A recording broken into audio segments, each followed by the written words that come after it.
انا مصطفى عبد الشافي، بيبل اند كالتشر مانجر. انا جيت الكورس ده بحكم شغلي في الاتش ار.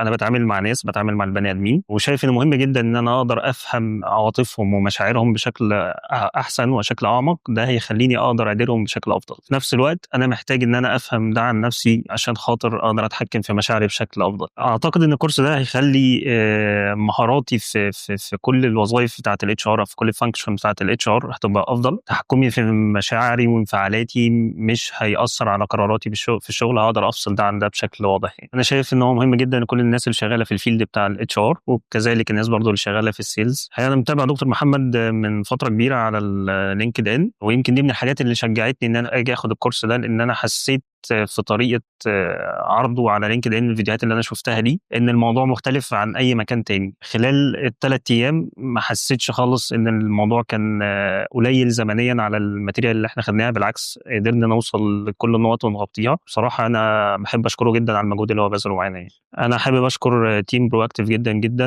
من اول ما سالنا على الكورس لحد النهارده واحنا بننهي الكورس، كل حاجه ماشيه بشكل منظم، بشكل سلس جدا. ما كانش عندنا اي مشاكل تذكر. تنظيم والترحيب بينا كان بشكل كويس جدا.